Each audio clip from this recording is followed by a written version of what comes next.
कि जो आप सुप्रीम हाई कोर्ट के जज ने कर्नाटका में हम लोग को बताया कि हमने लड़का लड़की को अपने कमरे में बुलाया और हमने कहा कि भाई आपस में तुम लोग, आप लग रहा है कि गलती हुई है, बातचीत कर लो और घर चले जाओ। तो ये किसने कहा कि रिकंसाइल नहीं हो सकता है? ये किसने कहा कि आप जाकर के अगर आप साथ रहना चाहें आपको कौन रोक देगा? ये बिल्कुल झूठ। अगर आप एक बारी अरेस्ट हो गए 3 दिन में, दूसरा ये कि अगर ऐसे में आप तो यहाँ पर सवाल उठ रहे हैं, आप कुछ पूछना चाह रही हैं? बिल्कुल गलत बात है। मैं ये कितने केसेस हैं जो रिकंसाइल हुए हैं? पूछना चाह रही हैं जी। जो इंसान एक बार जेल चला जाएगा वो क्या उसके साथ जिंदगी बिताएगा? जी पिंकी, आप जवाब देना चाहेंगी? जो आदमी जेल चला गया, रिकंसिलिएशन या समझौता फिर संभव है क्या? सारी फैमिली जेल में चली गई। ऐसी हरकत क्यों की? जेल जाओ। एक मिनट, सिचुएशन में रेकंसिलिएशन पॉसिबल नहीं है, लेकिन जो इंसान आज की तारीख में चाहे वो डाइवोर्स केस डालता है या कोर्ट कचहरी चला जाता है, चाहे सिविल केस में जाएगा चाहे 498A केस में जाएगा, वो लोग नॉर्मली आज की तारीख में पीछे मुड़ के देखना नहीं चाहते। Let me tell you, this is what I feel as a lawyer, चाहे मेरे से कोई एग्री करे चाहे डिसएग्री करे। क्या जेल जाने के बाद कानून कोई ऐसा प्रावधान कर सकता है कि हस्बैंड एंड वाइफ का विश्वास का रिलेशन दोबारा से कामयाब हो जाए? अगर आपने लड़की को जलाया, मारा, उसकी हत्या की, एक मिनट, आपने उसकी हत्या की, आप उसको टॉर्चर करते हैं, किसी दूसरे की बेटी को अपने घर लाकर, आप दहेज के लालची हैं तो आपको जेल में होना चाहिए। अगर आप जेल में बिल्कुल ठीक है। संदीप जी, नो नहीं, कोई पर्सनल अटैक नहीं, कोई पर्सनल अटैक नहीं, बताइए जी। एक मिनट, अगर आप दहेज के लालची नहीं, अगर आप दहेज के लालची मेरी अगर आप दहेज के लालची हैं तो ये लड़की लोग दहेज के लालची है। हमने स्टडी किया है संदीप जी, हमने स्टडी किया है, जो लोग फोन नहीं डिटेल डालते हैं उनका करप्ट बिजनेस है, इसलिए वो लोग फोन नहीं डिटेल डालते हैं। Sandeep, I think the issue corruption करते हैं वो लड़कियां फैमिली फोन नहीं डिटेल डालती है। क्या मतलब है? क्या मतलब है? उनका प्रूफ स्टडी करके चलिए फैक्ट्री बंद कराया। ठीक है स्वरूप साहब जी। देखिए, जैसा मैंने कहा कि मेन इशू है कि अगर किसी फैमिली को गलत आरोप में फंसाया गया, वो जेल भी हुआ है या उनका जिंदगी तबाह हुई, उनके लिए क्या कोई रिड्रेस मैकेनिज्म है जैसे लड़कियों के लिए होना चाहिए? हाँ, बहुत होना चाहिए जी। ठीक है, बनाइए। अगर गलत कोई हर्ज हो, मैं पलट रहा हूँ, मर्दों को अब सुरक्षा कवच की जरूरत आन पड़ी है क्या? नहीं संदीप जी, हमने पहले भी बोला है, मोदी जी प्लीज, पहले भी बोला है, पहले दिन से बोल रहा है, हमारा सिंपल है, जो गलत करे, हस्बैंड करे, वाइफ करे, दोनों को जेल जाना चाहिए।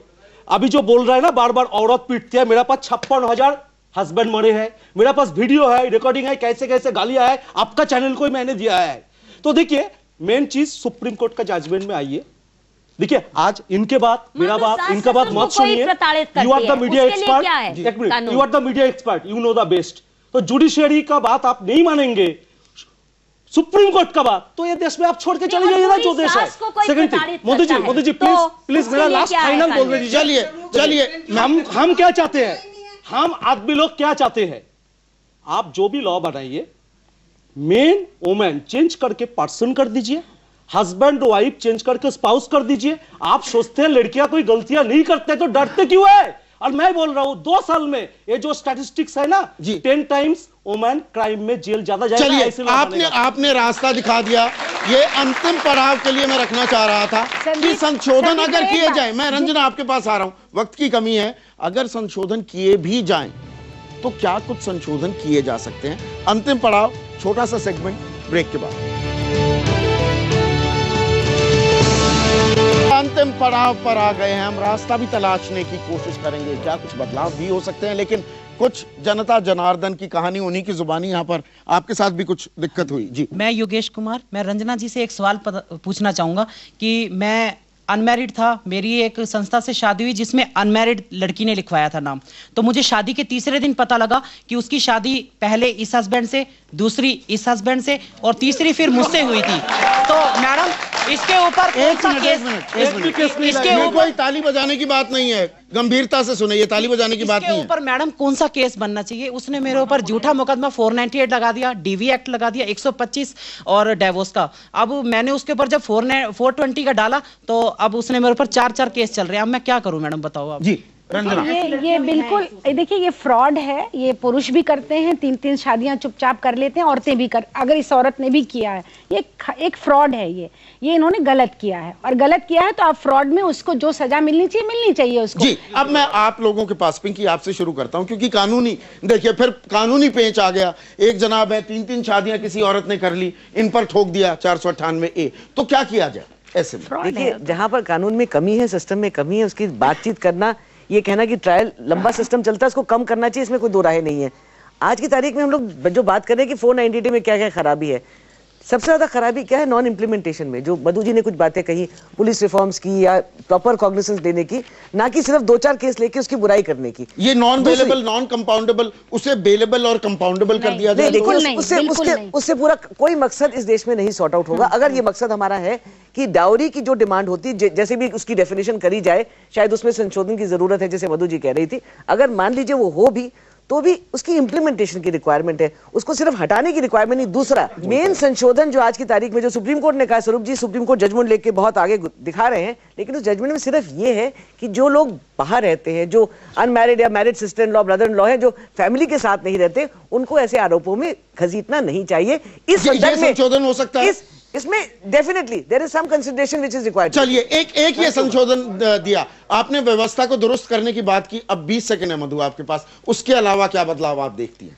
देखिए, अलावा मत करिए, क्योंकि नहीं, वो हम मान गए। पुलिस रिफॉर्म, जुडिशियल रिफॉर्म के बगैर इस तरह के कानून सिर्फ कहर ढाएंगे, नंबर 1।